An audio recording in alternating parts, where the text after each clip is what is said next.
Welcome to the Sportscast, July 9th, 2019. If you haven't yet, please subscribe in all our channels, YouTube, Periscope, iTunes. And if you're in iTunes, please leave a rating and a review. It will help us out tremendously. And visit us on thesportscast.net.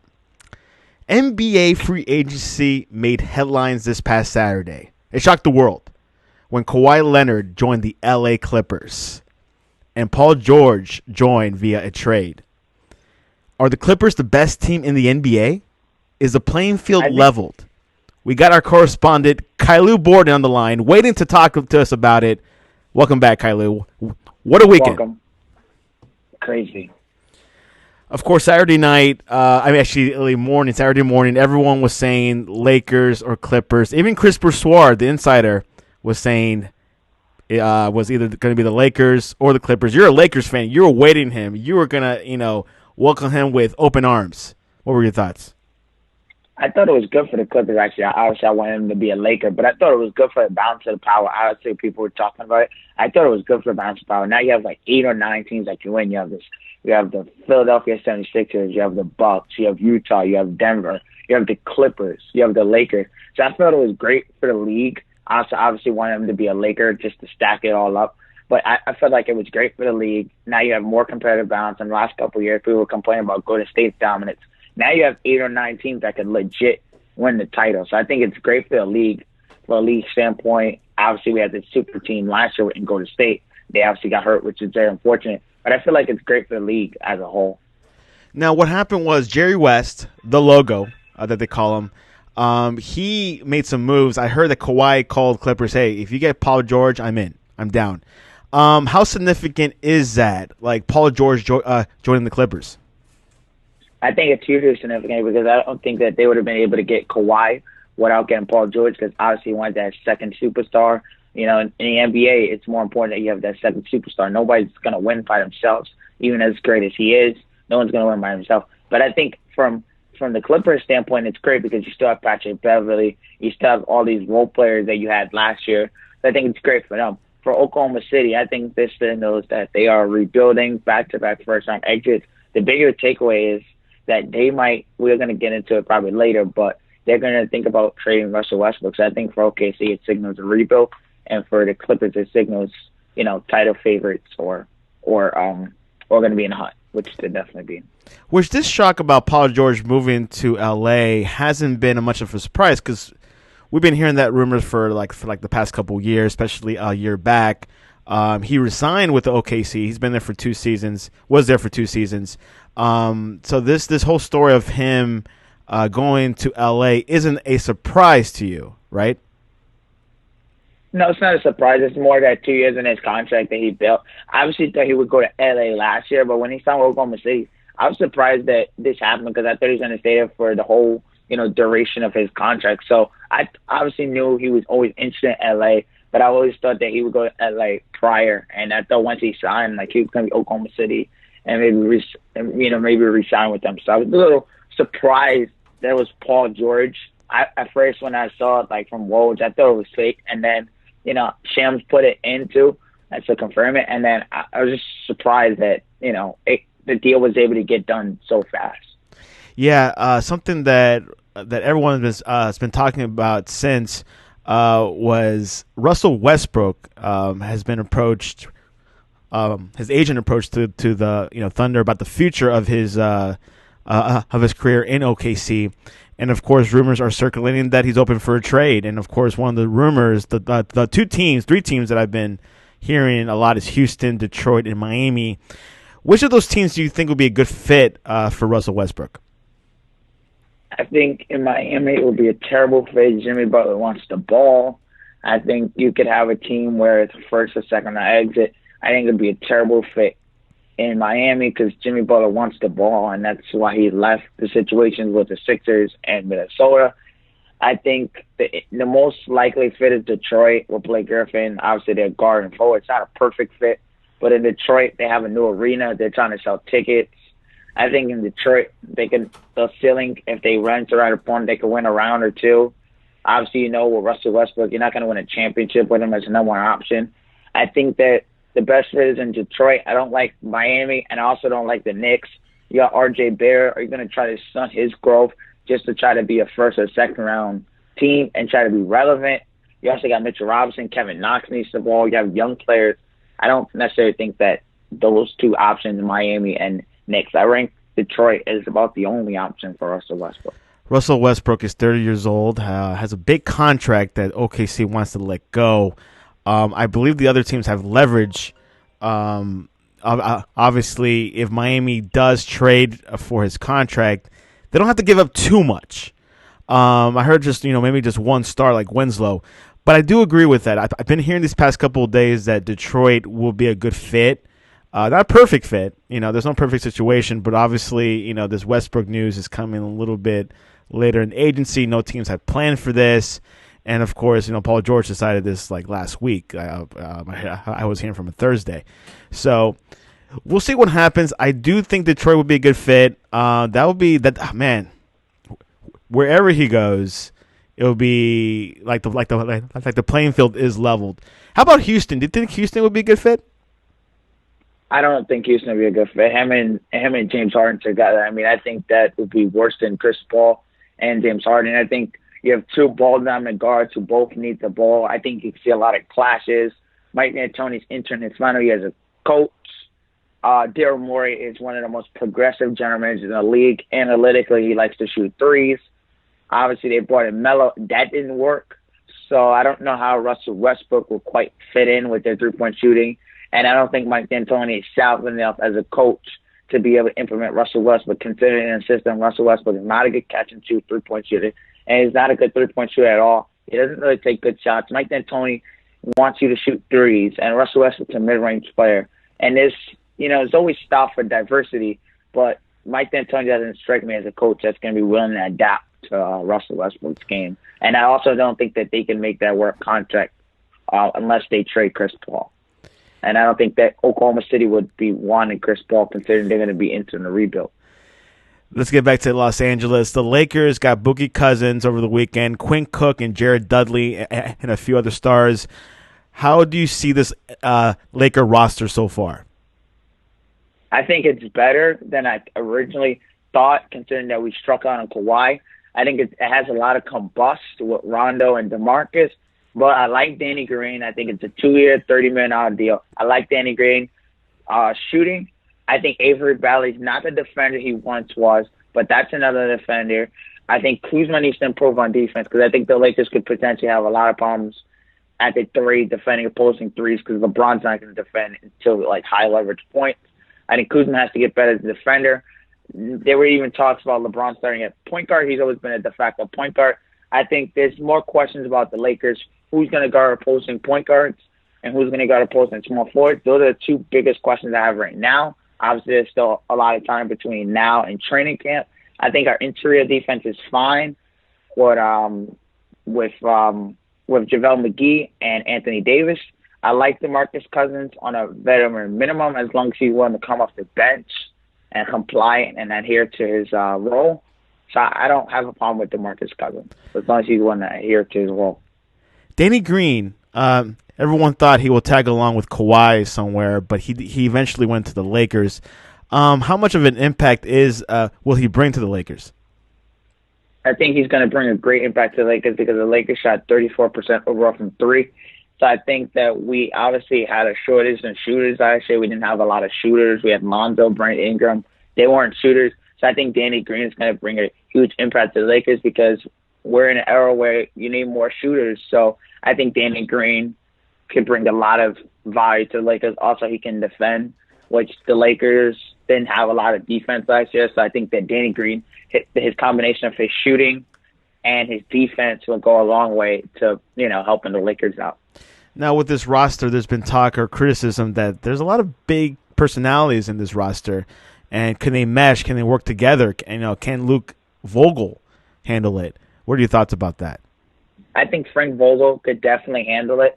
I think it's going to be a huge test. I think, obviously, he's coached some of these guys in Indiana. So I think Frank Vogel can handle it. He's going to have to come in. Jason Kidd's going to be a Lionel Hollins going to be. So I think as a coaching staff, it's to be determined if he can handle it because nothing really started. And obviously, you're in the honeymoon phase, like any coach in the first couple months. basically most of the time everybody's going to like you in the beginning. So I think a lot of it is going to be determined by in training camp with guys like him. When that first 3-game losing streak or 4-game losing streak happened on the road, overall, how do guys respond? Do they still say the right things? Do they use we or do they start using I? And that's going to be a huge determination if this works. How do they handle the 3-game losing streak as a team? If you could rank the Western Conference teams from first, let's say like the top 8, where would you see them right now?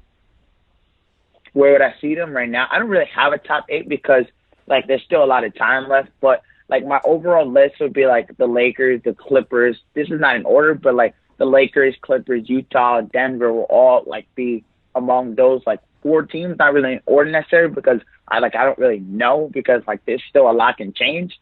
So I think definitely Denver. I could see Denver. Denver could be a number 1 seed. The Lakers could definitely be in that conversation. I think all 4 of those teams could definitely be in the top 4.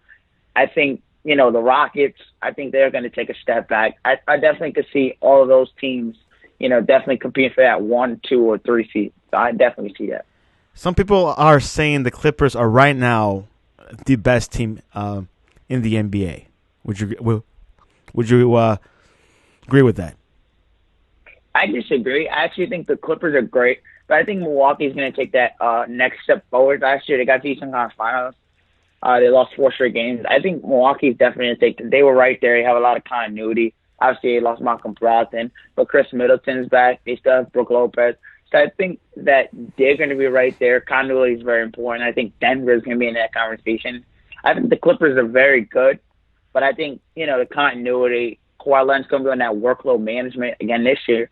So I think that, some of those games, I think, obviously the East is a little easier. So I think Milwaukee's going to be right there. I think there's a lot of teams in the conversation. In the East, who are your top teams? I think my top teams in the East is Milwaukee. I think the Sixers.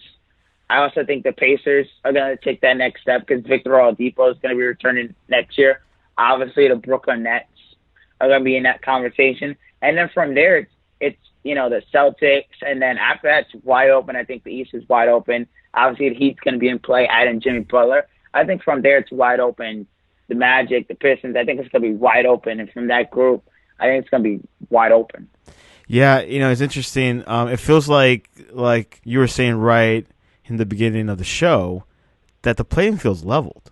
There's no super team anymore. Each team has 2 big superstars and, maybe some good role players, but it's all leveled out. Back to the Warriors. How do you see them now? I mean, are they still in the top 4 in the West? Like, what do you think about them at their current state?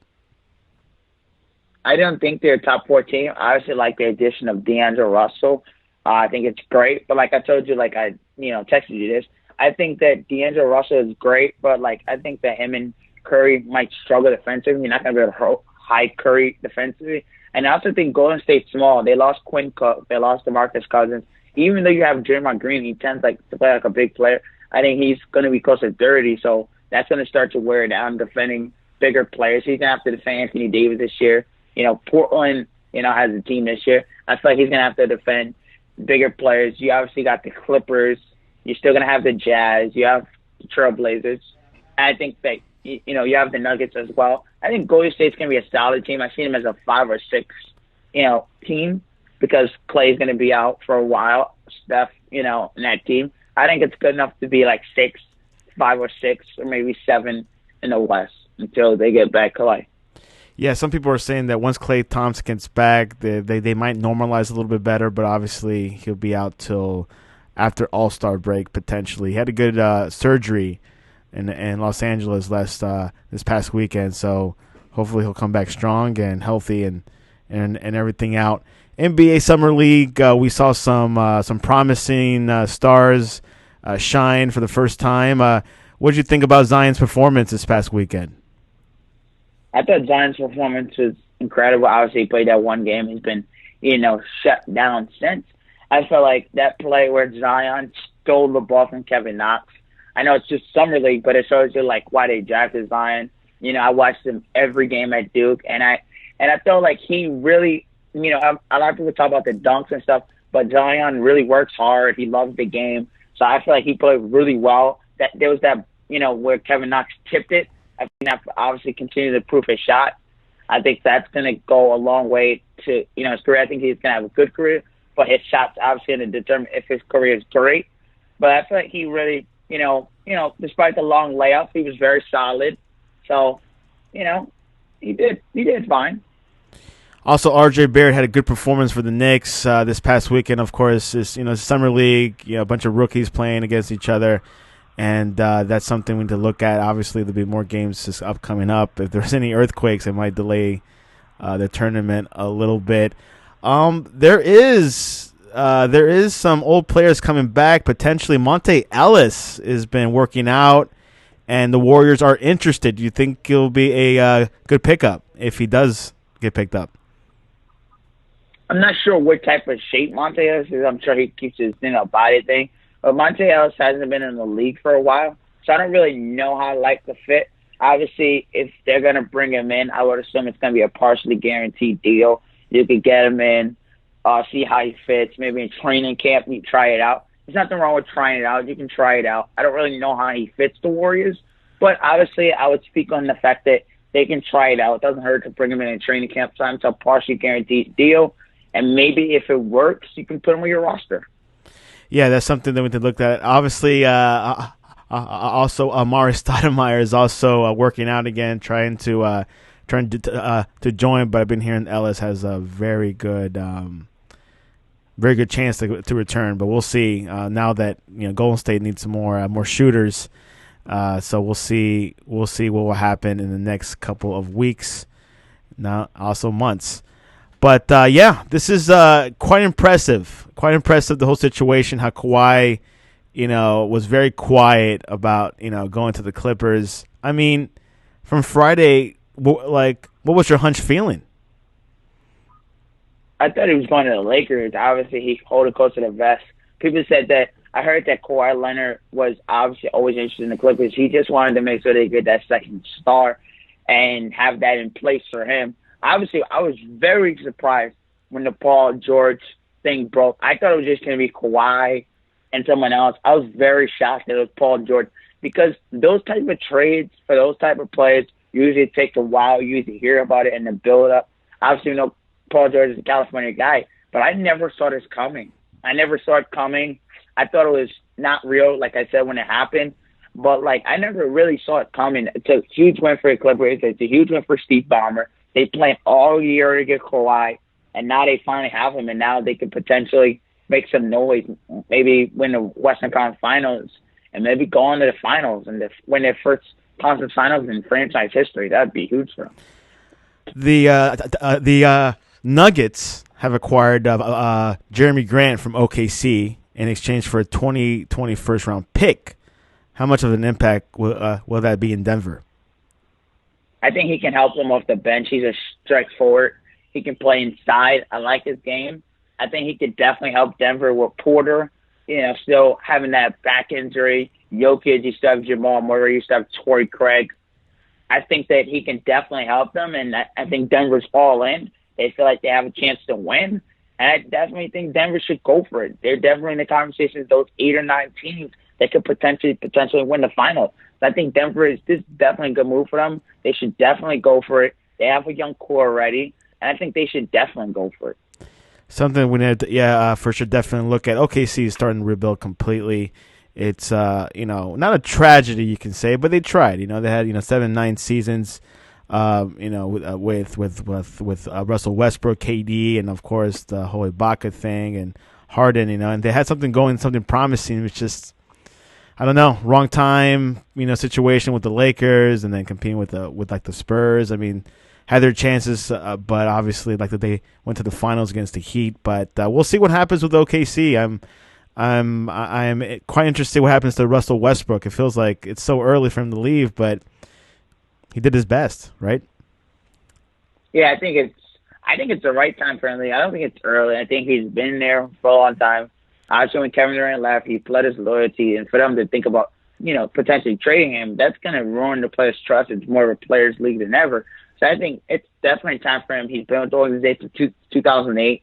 So I think it's definitely time for him to move on with the organization, for the Thunder to rebuild. They have Shea. The little guy Leonard went healthy. He's a good player. A lot of people don't talk about it, but it's just because he doesn't stay healthy. The man doesn't stay healthy. So I think it's going to be time for them to rebuild and for them to get the pieces they can get back for Russell and start something new. Something new is going to happen next season with the NBA. Teams are leveled, and we'll see what happens. Anyways, we're going towards the end of the show. Anything else before predictions? No. Let's go for the Summer League. All we have, Miami versus Orlando. Go Miami. Portland versus Utah. I'll take Portland. Nuggets versus Celtics. Celtics. Knicks versus Toronto. Knicks. The Kings versus the Houston Rockets. I'll take the Kings. The Kings, which Harrison Barnes went there. So we'll see that. Like the Kings, I guess there might be like a 9th seed. I mean, they have something going on there. Yeah, for sure. I think they obviously have Martin Bagley. You have a new coach in Luke Walton. I think De'Aaron Fox is going to make that next jump. I think the Kings could definitely, like you said, be a 9 seed. The Kings are definitely going to be in a hunt. They could be in a playoff race. I don't think they'll get in, but I think they could definitely be in the playoff race. There is also availability of Bradley Beal potentially going somewhere else. Where do you think he'll be a good fit at? I think Bradley Beal would definitely be a good fit on a playoff team. I don't know what team would be willing to offer Bradley Beal because they got to take on his contract and have him looked at, and they'll have to make the money and stuff work and the pieces and have the assets. And obviously the Lakers are out of it; they don't have the assets anymore. And I don't know necessarily which teams have enough money in the cap.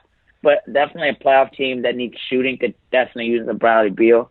I mean, if the Warriors decide to, for some reason, bail on D'Angelo, maybe Aaron play. Who knows? If Clay, can't come back for whatever reason, which I think he would be able to, but for whatever reason the surgery doesn't go, or he's, struggling, he has a setback, maybe they'll be in play, maybe another team will be in play. But I think definitely a playoff team could definitely be in play. The Wizards still, for some reason, don't have a president, so whatever team, playoff team could be in hunt for Bradley. We'll keep an eye on Bradley Beal and, of course, the NBA free agency, but one of the best free agencies that we've had for a while. I can't say if it was the best because I have to see what's up. Anyways, Caillou, how can people reach you online to talk to you about the Lakers and Kawhi? They can reach me at Caillou Borden 12 on Twitter. And they can reach me on Instagram at CaillouB123. And a quick note, I wanted to shout out the Women's World Cup team on winning the World Cup. So. That's right. USA defeated Netherlands 2-0 on Sunday, back-to-back championships, and they might be considered the best women's team ever. So really congrats to them. And next year will be the Olympics, and they'll be competing again. So and obviously you can watch the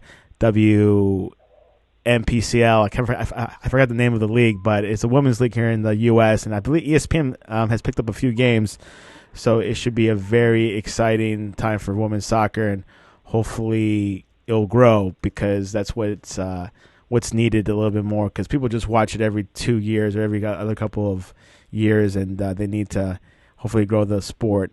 So anyways, visit us on thesportscast.net or on Twitter at thesportscast1. Caillou is following some baseball, which, oh, by the way, what'd you think about the home run derby? I thought it was great. Obviously, the battle between Jock Peterson and Vladimir Guerrero, 3 overtimes. I thought it was great. It's great for Pete Alonso. I made a joke that the Mets should hang it up in the rafters because that's the only thing they're going to win with the Pete Alonso trophy. I thought it was great for the game of baseball. You had a lot of young players like Acuna. You had Vlad. Vlad was impressive, hitting moonshots left and right.